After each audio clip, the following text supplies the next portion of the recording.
Imagine you are a sailor. You are out on the open ocean. The water is calm. The sky is clear, and you see it. A massive ship moving slowly. No lights on deck. No radio signal. No response to your calls. You get closer. You board it, and you find nothing. No crew. No bodies. No signs of struggle. Food still sitting on tables. Personal items still in cabins. Engines still running. The ship had been sailing completely alone for 8 months. This is not a horror movie plot. This is not a legend passed down by old sailors. This actually happened. And to this day, the full truth has never been confirmed. The ship was called the MV Lyubov Orlova, and its story is one of the strangest maritime mysteries in modern history. Stay with me. Because by the end of this video, you will question everything you think you know about what happens at sea, and who or what might still be out there. To understand this story, you need to go back to the beginning. The MV Lyubov Orlova was not always a ghost ship. It was built in 1976 in Yugoslavia. It was a real cruise ship, a working vessel. And for many years, it carried passengers through some of the most beautiful and most dangerous waters on Earth. The ship was named after a real person. Lyubov Orlova was a famous Soviet actress. She was one of the biggest stars in the Soviet Union during the 1930s and 1940s. She was glamorous, she was beloved, she was a symbol of Soviet culture and pride. So naming a ship after her made sense. It was a statement, a tribute. The ship itself was not massive by modern standards. It measured about 100 meters in length. It weighed around 4,251 gross tons. It could carry roughly 110 passengers at a time. For most of its life, the MV Lyubov Orlova operated as a polar expedition cruise ship. It took tourists and researchers to places like Antarctica, the Arctic, and the remote coasts of Canada. These were not luxury cruises. These were adventure trips, serious expeditions. The kind of journeys that serious explorers take. The ship had a reputation. It was sturdy. It was reliable. It had sailed through some of the harshest conditions on the planet. But by the mid-2000s, things started to change. The ship was aging. Maintenance costs were rising. And the company that operated it, a Canadian-based charter company, started running into serious financial problems. By 2010, the Lyubov Orlova was docked in St. John's, Newfoundland, Canada. And it just sat there. The crew was stuck. The company owed money. Canadian authorities had seized the ship because of unpaid debts, including unpaid wages for the crew members on board. The crew eventually left, the debts remained, and the Lyubov Orlova sat in that harbor, rusting, waiting, forgotten. For 2 years, the ship went nowhere. Then in January 2013, someone decided to do something about it. The plan was simple. A company purchased the Lyubov Orlova as scrap metal. The ship had no future as a cruise vessel. It was too old, too costly to repair, so the decision was made to tow it to the Dominican Republic, where it would be broken down and sold for parts. On January 23, 2013, the operation began. A tugboat was attached to the Lyubov Orlova. No crew was placed on board, no engines were running. It was just dead weight being dragged across the North Atlantic Ocean. The weather was rough.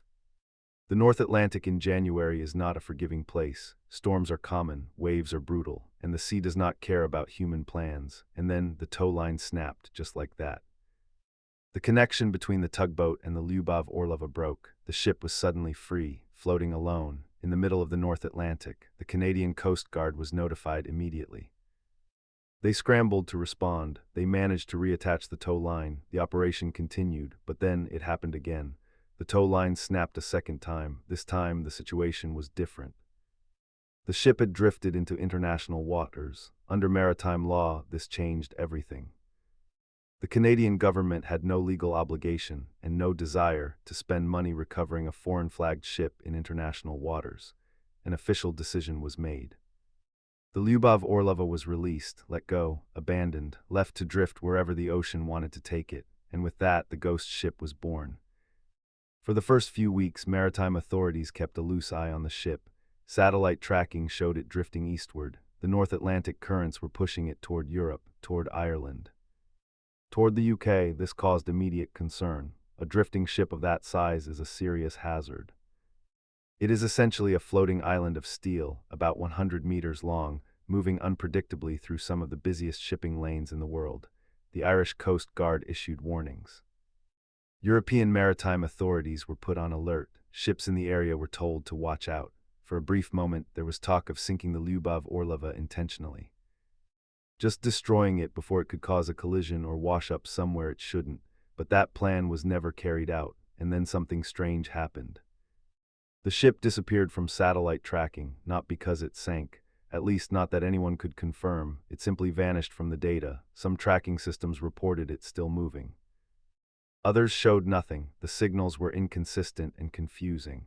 By the spring of 2013, no one knew exactly where the Lyubov Orlova was. The ship had been drifting for months. Somewhere in the North Atlantic, alone, unmanned, still partially intact, and the ocean kept it moving. Here is something that most news reports glossed over.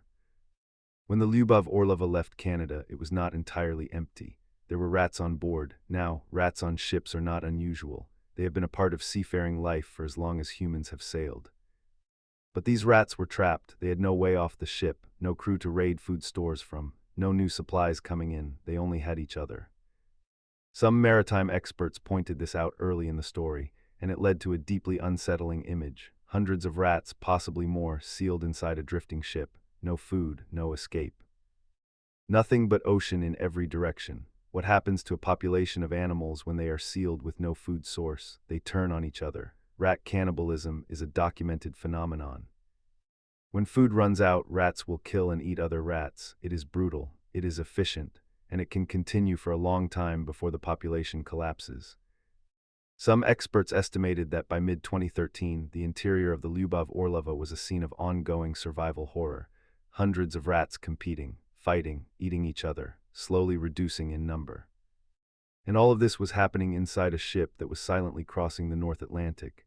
Think about that image for a moment. A dead ship, no crew, no lights, no sound from the outside. But inside, complete chaos, life and death playing out in the dark. This detail alone made the Lyubov Orlova story go viral in early 2013. Newspapers around the world picked it up. The phrase "cannibal rat ghost ship" was everywhere, but the rats were only one part of the story. The bigger question remained: where was the ship going? By early 2013, the Lyubov Orlova had become international news. Governments were worried, shipping companies were nervous, and the media was fascinated. The Irish Coast Guard sent aircraft to search for the ship. They scanned large areas of the North Atlantic. They checked coordinates based on drift models and last known positions. They found nothing. The UK Maritime and Coast Guard Agency was also monitoring the situation. They confirmed they were aware of the drifting vessel and were tracking reports. But tracking reports is not the same as finding a ship. The North Atlantic is enormous, truly enormous. You can fit multiple continents in its surface area. Finding a 100-meter ship without reliable tracking data is like finding a single piece of furniture floating somewhere in a country the size of a continent. It is not impossible. But it is very, very hard. Search efforts continued sporadically through early and mid-2013, but no confirmed sighting was ever made. Some tracking data suggested the ship had changed direction. Instead of heading toward Europe, it might have turned southward toward the open Atlantic, possibly even toward shipping lanes near the Azores, but this was never confirmed. And with each passing week, the ship drifted further into uncertainty. When a story has no clear ending, people fill in the gaps, and the story of the Lyubov Orlova had no clear ending. So the theories started. Some were reasonable, some were wild, and some were genuinely difficult to dismiss. Theory 1: the ship sank quietly. This is the most logical explanation. The Lyubov Orlova was old and deteriorating. It had not been maintained properly for years. The hull could have developed serious leaks. Under the pressure of North Atlantic storms and waves, the ship could simply have taken on water and sunk. Ships do sink without warning, without distress signals, without any trace. If this happened in deep water, and the North Atlantic is very deep, the wreck could be sitting at the bottom of the ocean right now, completely undiscovered. This would explain why no one ever found it, but here is the problem with this theory. Emergency position indicating radio beacons, known as EPIRBs, were found to still be attached to the Lyubov Orlova when it left Canada. These are automatic distress devices. When a ship sinks and these beacons hit the water, they activate. They send a signal to satellites. That signal gets picked up. If the Lyubov Orlova sank, those beacons should have gone off. In February 2013, 2 EPIRB signals were detected in the North Atlantic. They were traced to the general area where the Lyubov Orlova was believed to be drifting. But here is where it gets strange. The signals stopped suddenly without explanation. Did the beacons malfunction? Did they get damaged? Or did something else happen? No one has ever given a satisfying answer to that question. Theory 2, the ship was secretly recovered. Some people believe the Lyubov Orlova was quietly boarded and towed somewhere, possibly by a salvage company acting without public disclosure. Salvage operations happen all the time, and salvage rights on abandoned vessels in international waters are complex. Whoever claims and recovers an abandoned ship can potentially own it, or at least the valuable metal inside it.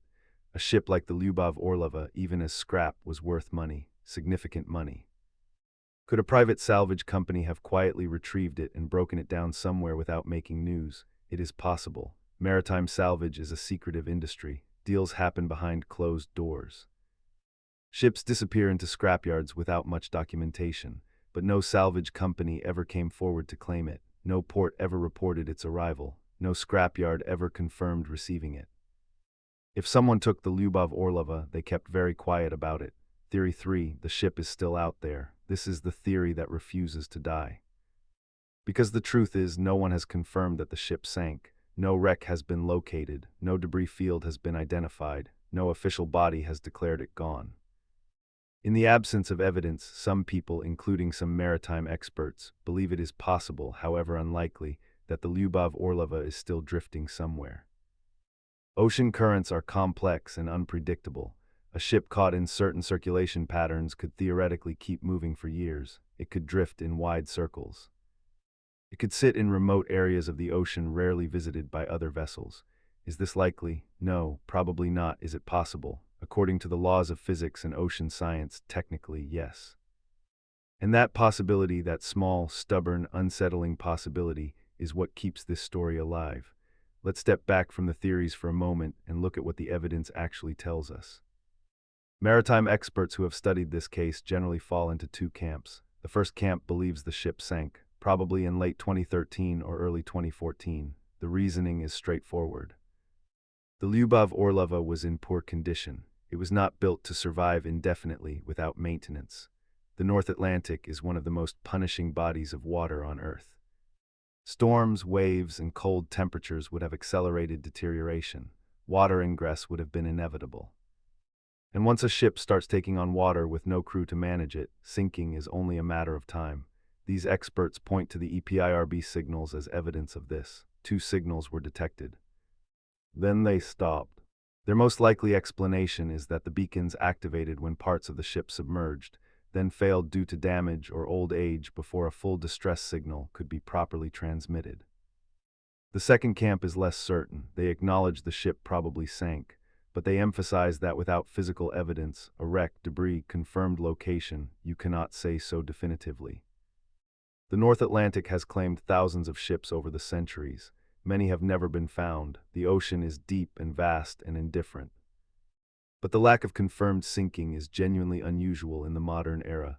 We have satellite technology. We have automatic tracking systems. We have international Coast Guard cooperation. Ships rarely just disappear without any trace these days. The fact that the Lyubov Orlova did more or less is what makes this case so remarkable. Dr.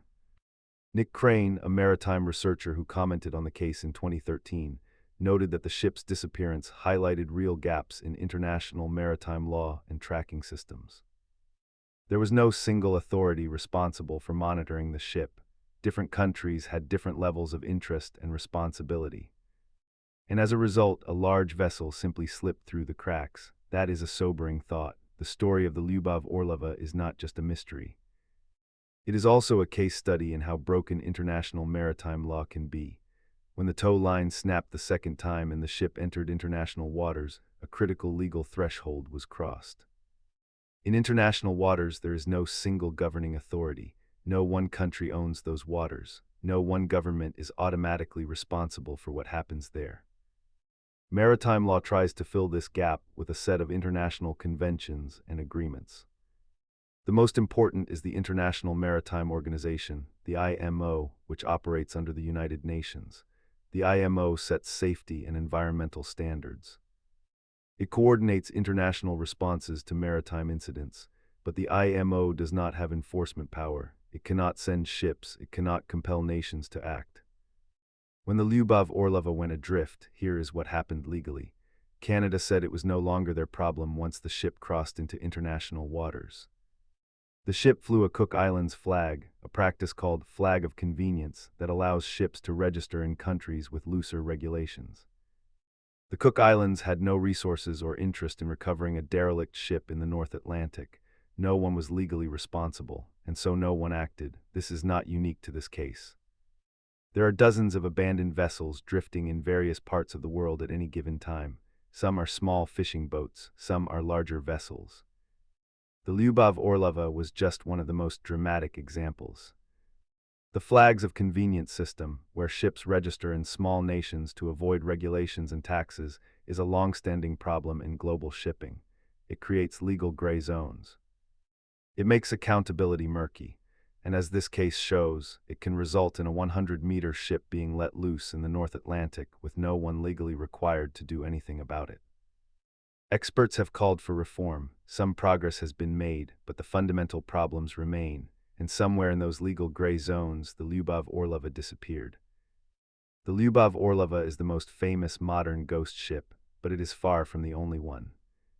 The history of the sea is filled with vessels that were found abandoned, or that vanished entirely, under circumstances that have never been fully explained. Let's look at a few. The Mary Celeste, 1872, this is the most famous ghost ship in history. The Mary Celeste was an American merchant brigantine. In December 1872, it was found drifting in the Atlantic Ocean between Portugal and the Azores. The ship was in good condition. The cargo, 1,700 barrels of alcohol, was mostly intact. Food and water were on board. The crew's personal belongings were still in their cabins, but there was no crew. 10 people, the captain, his wife, his daughter, and 7 sailors had vanished. No bodies were ever found, no survivors ever appeared, no explanation was ever confirmed.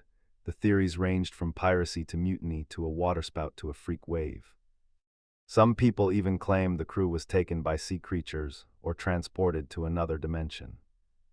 The most widely accepted explanation today is that the crew abandoned ship in a panic, possibly after smelling fumes from the alcohol cargo and fearing an explosion, and their lifeboat was lost at sea. But no one knows for certain, and the Mary Celeste remains one of the great unsolved mysteries of maritime history. The Orang Medan, 1940s, this one is darker, much darker.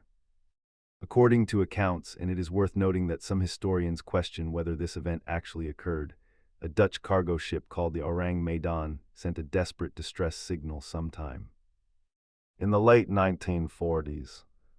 The message reportedly said that the captain and crew were dead, and then, I die. When rescue ships allegedly reached the Orang Medan, they found exactly what the message described.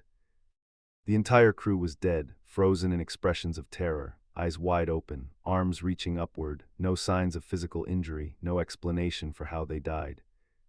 Shortly after the rescue team boarded, the ship caught fire, and then it exploded and sank, taking all the evidence with it. Was this a real event? Possibly. The details come from a small number of sources, and no official record has been conclusively verified. But the story has been reported in maritime journals and has never been definitively debunked either. If it happened, what killed the crew? Theories include a cargo of nerve agents or chemical weapons being illegally transported. Others suggest carbon monoxide from the ship's boilers. Some go further and suggest something far less explainable.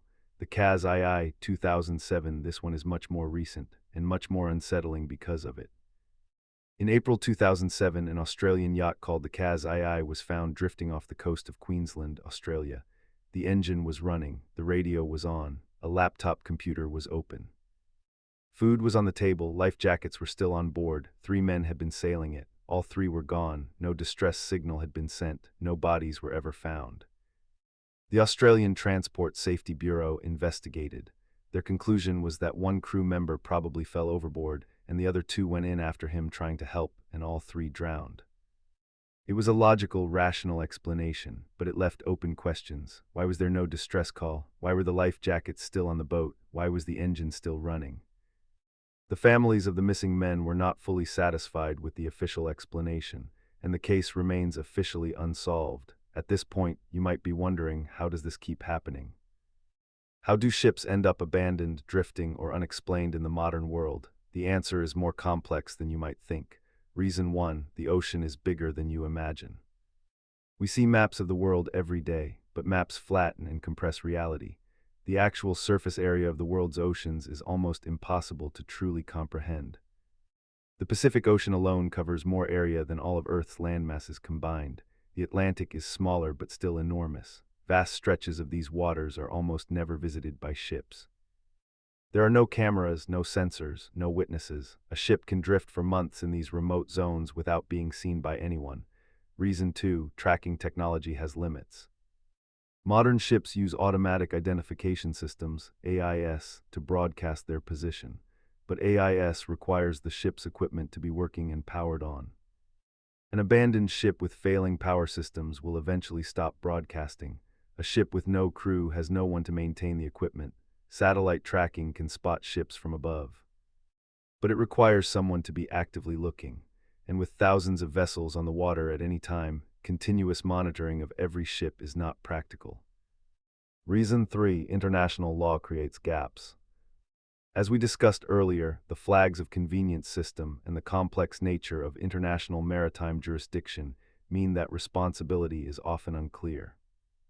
When responsibility is unclear, action is slow, and slow action means ships can drift far before anyone intervenes. Reason 4: the sea is genuinely dangerous. We tend to forget this in the modern world. We have GPS and satellite phones and weather forecasting and modern engines and emergency beacons, but the sea still kills. Rogue waves, massive, unexpected walls of water, can swamp a vessel in seconds. Sudden mechanical failures can leave a ship powerless and at the mercy of the current. Extreme weather can force decisions that lead to tragedy. Sometimes crews abandon ship in emergencies. Sometimes they do not survive long enough to tell anyone what happened. And sometimes the ship keeps going after they are gone. Let's talk about something different for a moment. Why do we care so much about ghost ships? Because we clearly do. The story of the Lyubov Orlova went viral. Articles were shared millions of times. People argued in forums for years about what happened to it. Documentaries were made. Why? Part of it is the basic human attraction to mystery. We are pattern-seeking creatures. We want explanations. We want resolution. And when a story has no clear ending, something in us refuses to let it go. But there is something more specific about ghost ships. A ship is a human creation. It represents control. It represents our ability to cross the vast, indifferent ocean, to conquer it in a small way. A ship is civilization on water. A ghost ship breaks that symbol. It takes our creation, our machine of control, and strips the humans out of it. It turns our tool of mastery into a drifting, purposeless hulk at the mercy of the same forces it was built to resist. That is deeply unsettling on a primal level. It reminds us that nature does not care about our machines. It reminds us that control is an illusion. It reminds us that the ocean and the world will continue long after we are gone. There is also the specific fear of the unknown location. The Mary Celeste was found. We could look at it, study it, touch it. The Lyubov Orlova might still be out there, somewhere right now.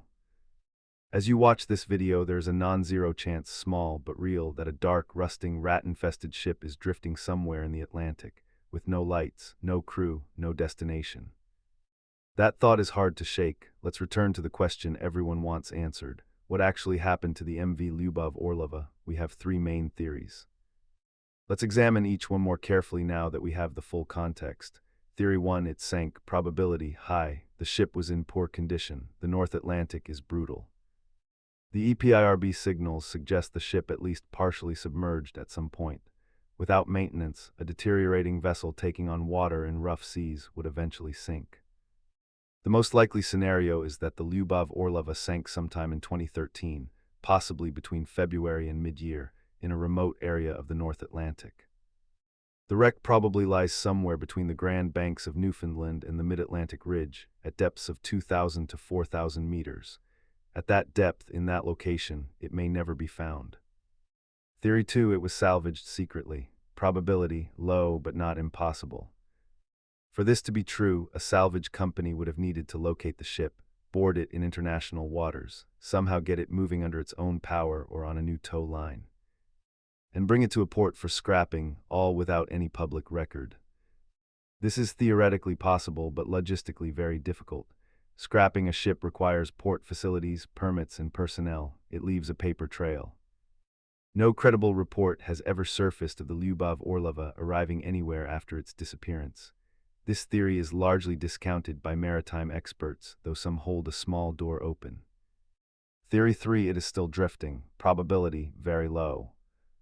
For the ship to still be afloat after more than a decade, it would have needed to survive years of North Atlantic storms in an already compromised state. This stretches credibility significantly. However, and this is important, it has not been definitively ruled out.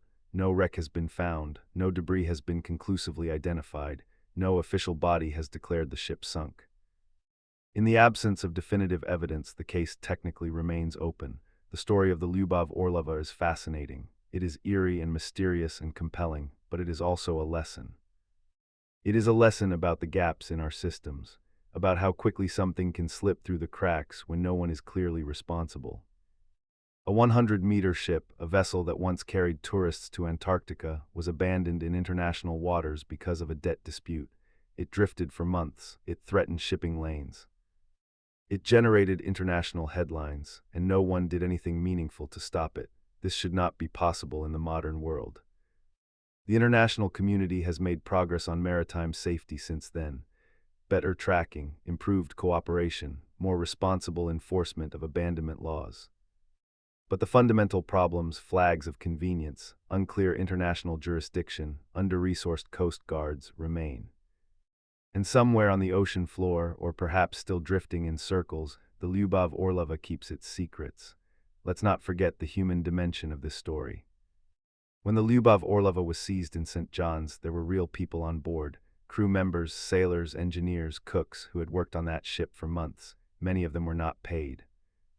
Some were stranded for weeks before they could find their way home. These were ordinary working people caught in a corporate dispute they had nothing to do with. They did their jobs. They kept the ship running, and then the money ran out and they were left in limbo in a foreign country. Their stories rarely make the headlines. The ghost ship angle is more dramatic. But they were the real human cost of this situation. Some of those crew members have spoken about the ship in interviews over the years. Many feel a complicated mix of nostalgia and bitterness. The Lyubov Orlova was their workplace. In some cases, it was their home for months at a time. To watch it become a symbol of abandonment and mystery is, for them, something personal. There are also the families of people who had sailed on the ship in its better days, passengers who had taken expeditions to Antarctica or the Arctic. Scientists who had used it as a research platform. For them, the ship was an adventure, a memory, a chapter of their lives. Now it is a ghost. This is the question that maritime experts are most concerned about. Could another ship like the Lyubov Orlova be abandoned and set adrift today? The honest answer is yes.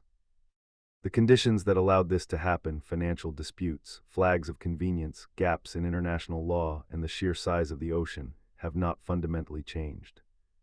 In fact, there are currently dozens of ships in various ports around the world that have been abandoned by their owners, crews stranded, debts unpaid, vessels sitting and rusting. Most of them stay in port, they are physically moored, but the legal and financial situation is the same as it was for the Lyubov Orlova.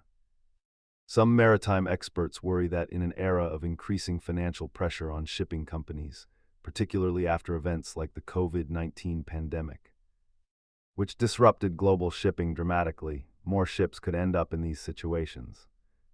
The International Labor Organization has documented hundreds of cases of ship abandonment in recent years. The numbers have been rising. Most of these ships never make international news. They just sit in some harbor somewhere, slowly decaying, while their crews try to figure out how to get home. The Lyubov Orlova was unusual because it actually got loose. Because it drifted into open ocean, because it became dangerous, but the system that produced it is still very much in place. The MV Lyubov Orlova has become something more than just a ship. It has become a symbol of the things we lose to the ocean, a symbol of the gaps in human systems, a symbol of the enduring power of mystery in the modern age. In an era when everything seems documented, tracked, photographed, and explained, the Lyubov Orlova reminds us that the world still has places where things can simply disappear. The ocean is one of those places. The story has inspired documentaries, books, articles, and podcasts. It has been discussed in maritime law conferences. It has been referenced in debates about international shipping regulations. It even inspired fiction. Several novels and screenplays have drawn on the ghost ship concept, the drifting vessel, the missing crew, the conspiracy theories, in ways that clearly reference the real events. The ship has taken on a life of its own in popular culture, which is somewhat ironic for a vessel that has no life left in it at all. So here we are. The MV Lyubov Orlova left Canada on January 23, 2013. The tow line snapped. The ship was released into international waters. For 8 months, maybe more, it drifted alone across the North Atlantic. At some point, it sent distress signals that then went silent, and then it was gone. No confirmed wreck, no confirmed sinking, no confirmed salvage, no survivors, no witnesses, just a ship. And the ocean and silence. Named after a woman who was once the most beloved actress in the Soviet Union, a symbol of glamour and culture and human achievement, the Lyubov Orlova ended its days as one of the strangest maritime mysteries of the 21st century. Is it at the bottom of the Atlantic right now? Almost certainly. Is there any chance it is still out there? A tiny one, but technically yes, and somehow that tiny chance is enough. Because the ocean is vast and dark and it keeps its secrets well, the next time you are near the water, a harbor, a beach, a port, look out toward the horizon. Somewhere beyond where you can see, the North Atlantic stretches for thousands of miles, and somewhere in those miles, the truth about the Lyubov Orlova is waiting. It just may never reach the shore. If you made it to the end of this video, thank you. This story is one of my personal favorites, not because it is comfortable, but because it is honest. It is honest about the limits of human control. It is honest about the size of the world, and it is honest about the fact that some questions do not have neat answers. If you found this interesting, share it with someone who loves a good mystery. Leave a comment telling me what you think happened to the Lyubov Orlova. Did it sink? Is it still out there? Was it secretly salvaged? I read every comment, and I always want to know what you think. If you want more stories like this, true mysteries, forgotten history, and the unexplained corners of the world, subscribe and hit the bell.